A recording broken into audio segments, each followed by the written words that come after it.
Hello everyone and welcome back to the course Introduction to Modern European Literature 1. And in the previous lecture so far, we have covered some 9 concepts, 9 aesthetic movements starting with constructivism, then symbolism, realism, aestheticism, naturalism, vorticism, cynicism, futurism, and the last one was imagism. And to this list, in this lecture, I'd like to add 4 more, of which one is not the movement but an idea, a sense, which is very significant in understanding the modern European literature, like Fyodor Dostoevsky and also other texts in your syllabus. Today, I'll speak on Expressionism, Surrealism, Skepticism, and alienation. As I said before, alienation is not a movement but a sense that human beings feel, and we find ample of manifestation of the sense of alienation in modern European literature. Accordingly, we'll proceed. As you can see in this slide, on the right side, the picture of thinker Andre Breton, born in 1896 and 1966. This is the thinker whom we attribute this movement initially. Later on, it has influence over other form of arts also. It's an artistic movement in France, as I put in the first point there. Surrealism comes as an artistic movement in France. So you can see until now, France in fact has a huge significance in generating modern European literature. Lot many movements we have seen so far, including symbolism. Then after that, other isms before. It was launched by Surrealism was launched by Andre Breton through his book Surrealist Manifesto, published in 1924. Salvador Dali, another painter, is another pioneer in this movement. It's a successor. It is also understood as the successor of a previous movement called Dadaism, though we didn't speak about that. Anyway, the significance of Surrealism will be more than Dadaism. That's why we have chosen Surrealism to discuss in this lecture. Now, how does it work? What does it believe? It regards quote unquote deep mind or unconscious mind only as the source of knowledge. So Surrealism thinks that more than the external world, the internal world, the internal mind, quote unquote, the deep mind, unconscious mind, will be a best source of human knowledge. And this step can be seen as a revolt against religion, the realism. You might remember that the realism, that the movement that we've already discussed. Tradition and convention of dream and reality to resolve into surrealism, surreal. Now, it prefers more than the convention. This movement prefers sleepwalking and hallucination type of human experience as the technique of expression of poetic thought. The reason is when they have claimed that deep mind or the unconscious is only the best source of knowledge, there are challenges.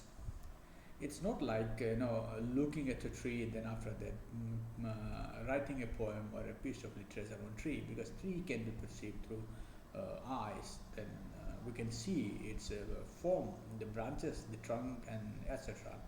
But then when we say the inner mind, the deep mind, how to explore that? The challenge lies in how to enter into this deep mind. And another challenge is that any expression that comes out of Surrealism movement, influenced by Surrealism movement, in that piece of art, you will be inviting, the readers or the critics or one who sees that art lovers, to enter into their own mind or the mind of the artist at least through the artifact that you have in the hand. So, what sort of technique, what sort of artifact should be there in your hand, so that creates an atmosphere like that of an unconscious mind? What is the atmosphere? What's the nature of an unconscious mind? We cannot see it. It's an abstract thing. So it's chaotic. So such ideas, such techniques should come in writing that will correlate with the nature of human mind. and to some extent we can guess how human mind functions. There is no any order of functioning of human minds. For example, you are in the class now, right now, in a second after, your mind might be somewhere, quite natural. When mind is not trained to concentrate on certain thing, a second after you might be at your home, at hostel, with your friends, though your body sits here. Because there is no any mechanism to control human mind completely and to be in one proper place at one proper point of time and space.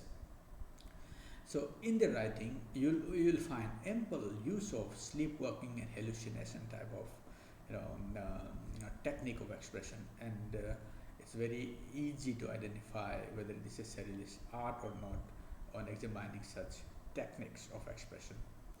Uh, Now, the last bullet, arts tend to represent the deep mind itself, and another often used technique to express a work of art or to produce a work of art under the influence of this movement is the use of collage. Now, what we see in a collage is a artifact that comes out of scraps and broken things and newspaper cutting. Often students do that, but in a collage you'll find a confusion. So many things put together to generate an idea. So the collage itself is a chaos. Another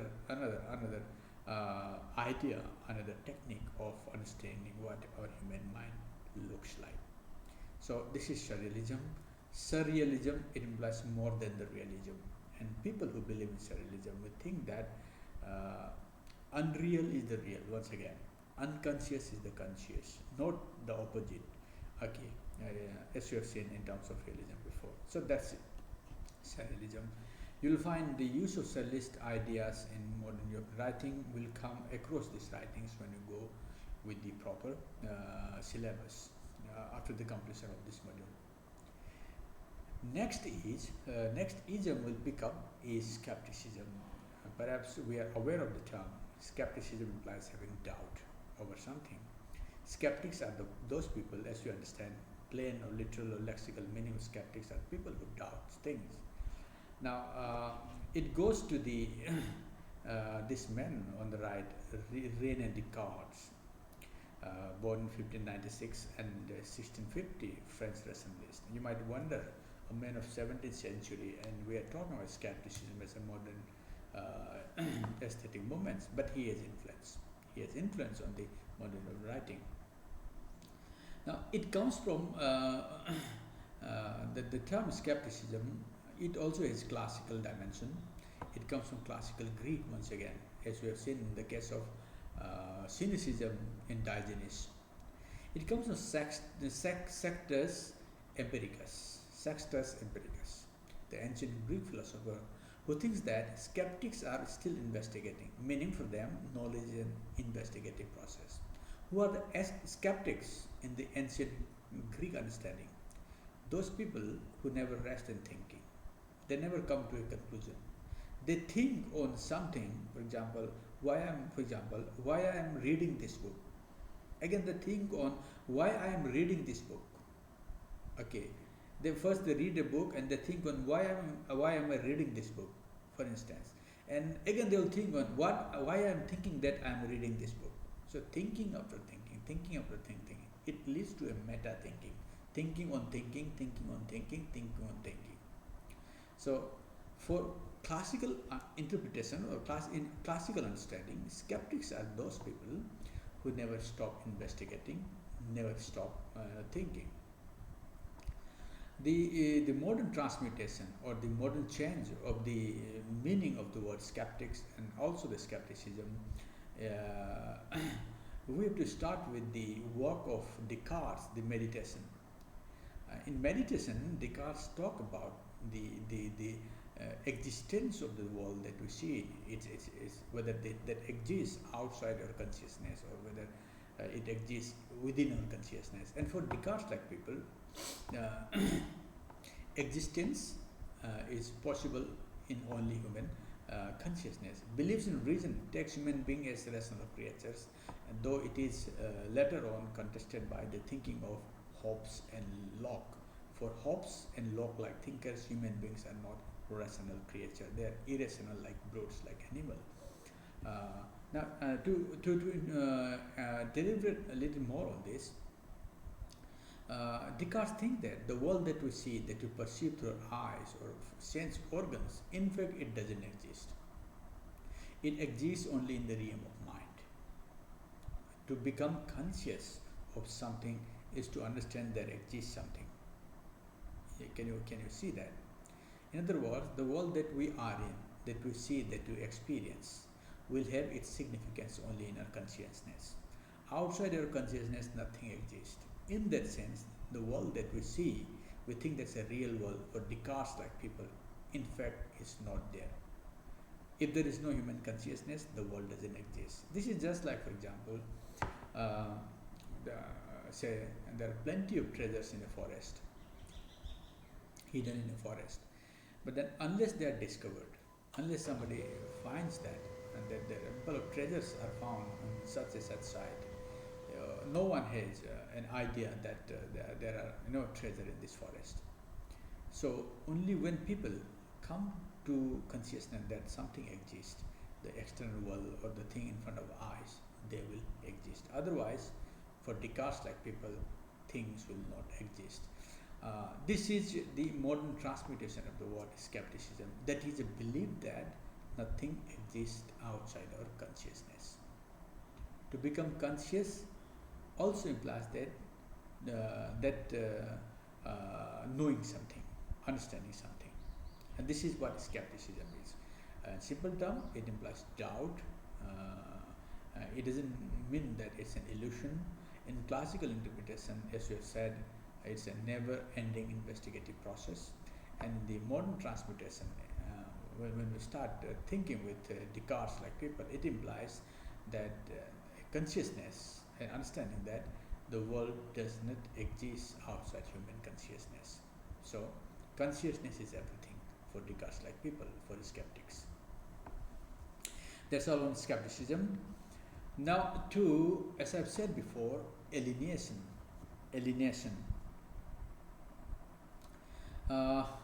Several interpretations of alienation you'll find, and to start with, we can talk of Karl Marx, born in 1818, the man on the right side, died in 1883. He's a German, and most of the thinkings, most of the isms in modern time, starting with the modern history of literature or modern history, you'll find Marxist idea in one way or the other penetrating across the disciplines. So the thought of Marx has a huge significance in understanding modern literature or modern history.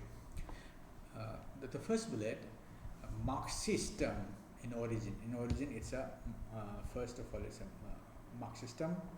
It is defined by Marx in Economic and Philosophical Manuscripts. That's a text by Marx, published in 1844. For him, alienation is a historical condition. When we talk about Marx slightly, we have to talk about what he thinks human society is first. For Marx-like people, history of human society or history of our society is nothing else but the history of class struggle. Marx believes that, in fact, there are two sorts of classes in every society, irrespective of geography or culture or community. These are quote-unquote haves and quote-unquote haves not. Haves are those people who have all the privileges, riches, bank balances, properties, and haves not are the people who have nothing as such, and they are dependent on the haves. So every community, every society, according to Marx, is made up of two sorts of people. These are haves and haves not. Now, in other words, their relationship is determined by what they possess and what they not possess. It's an economic factor. So economy decides who is have and who is have not. So for Marx-like people, a sense of alienation in people in society comes from the condition of having a strong economic and having not a strong economic. The state of being rich and state of being poor will generates, will kick in a sense of alienation. Alienation plus separation. So in Marx's interpretation, economics or economy plays an important role in creating a sense of alienation in human society or in human relationship. You can also see in our community or in our practices often what normally we do. A person in possession of a good wealth in the village or in the place where we live in will have more prestige than the people who beg on the street. Poverty, we have never realized that it is also human creation. It's an act of social disparity, economic disparity, and that many of the society has failed today to resolve that, though enough steps have been taken by different governments, state government, national government, and the agencies like UN to eradicate poverty. But then Marx type people think that unless human being exists in this earth, the class difference will exist in one way or the other. So the first sense of alienation, it comes from economical disparity. People are divided by the economy, and who do not have a good economy, or who are not in the possession of good economy, and who are in the possession of good economy, a disparity is created. A difference is created, and this difference, gap between them, it triggers the idea of alienation. The second type of alienation we'll find in the thinking of Hegel. Hegel actually also thinks in the line of Marx, but then Marx and Engels, who worked together, in fact, brought down the idea of Hegel to the earth. And so initial gestation of the Marxist idea you can find in Hegel also. But for Hegel, he didn't talk about the economy as the region of alienation. For Hegel, it's a philosophical concept. He thinks of alienation in terms of spirit and human body, and Hegel believes that at some point of time in our life, our spirit and it identifies itself with the nature. That means it goes out of our body and identify itself with the nature, return to itself with the nature. In that sense, spirit, the soul and bodies are separated. They will have a sense of alienation. Now, a separation of spirit from body, it's not a state of being dead. That's not what Hegel means, and that's not how we should also understand. Sometimes we feel lifeless, quite possible, spiritless, soulless, quite possible, due to different reasons, and that's an instance of being alienated. Here, alienation implies alienation of body and soul, but in Marx, alienation implies alienation of haves and haves not. The third type of alienation comes from the observation of, or the thinking of people like Martin Heidegger and Jean-Paul Sartre. This thinker, they are called existentialist thinker. Now, these thinkers, Sartre and Heidegger-like people, they believe that human beings have an existential problem. They believe that the universe that we exist today, or this part of the world or that part of the world, or at any point of time, any space, in fact is very indifferent to human beings. For example, if you are passing by a road and if a tree falls upon you, the tree never says that this is a man, I should not crush it.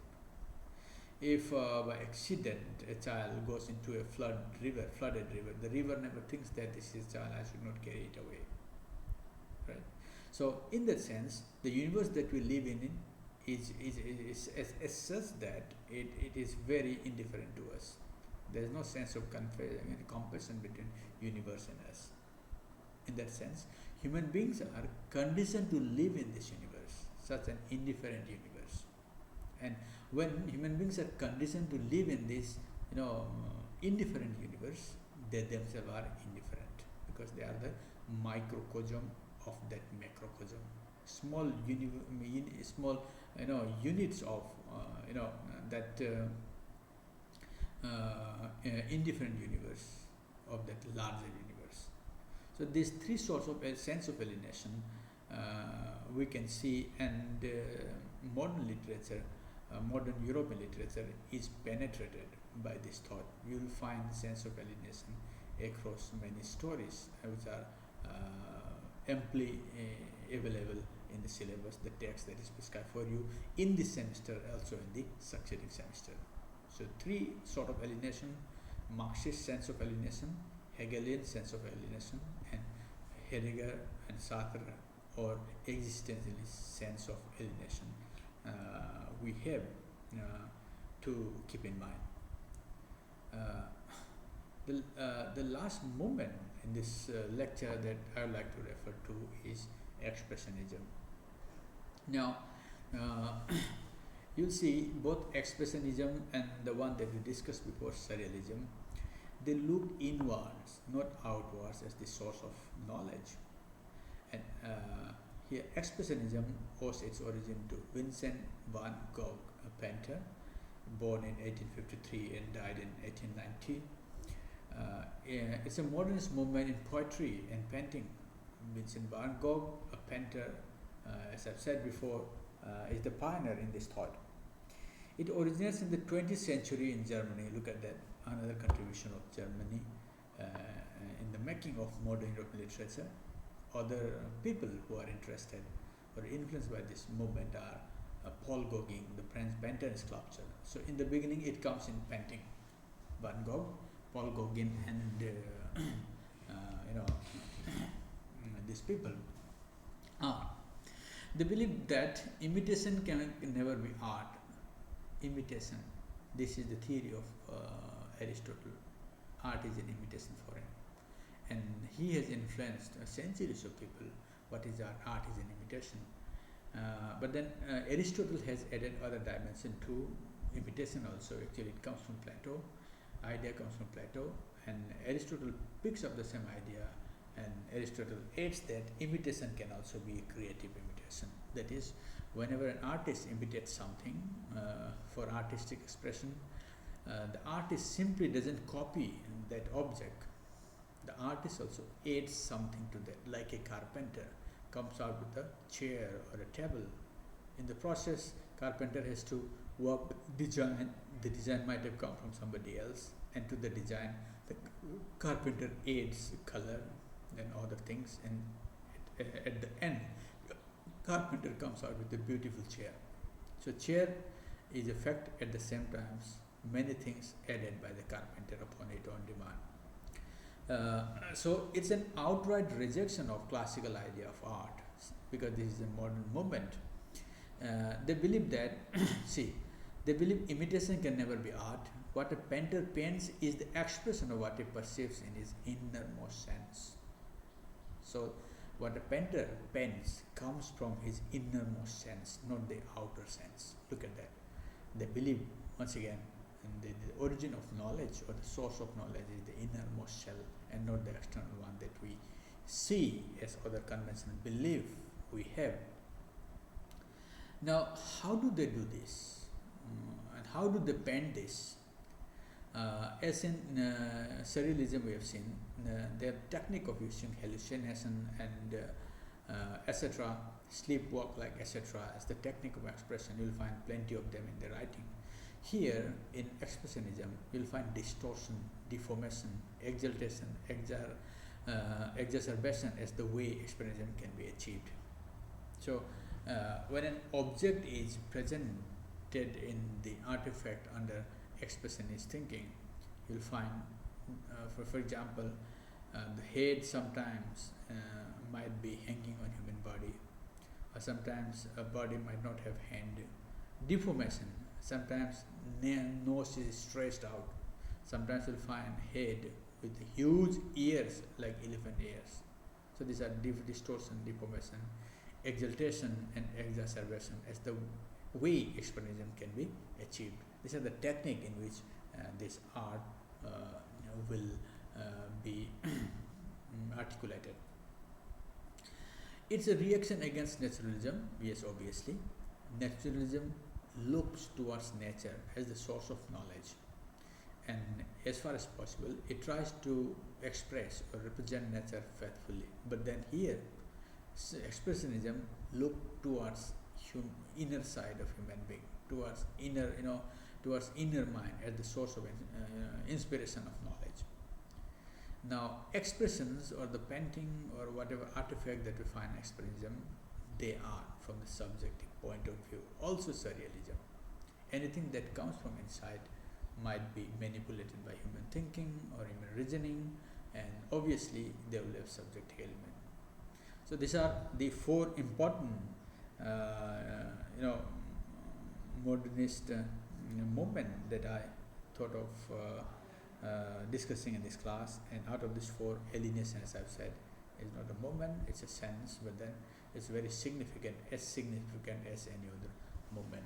Thank you, and we'll meet in the successive class with more lectures on different subjects, so that we cover this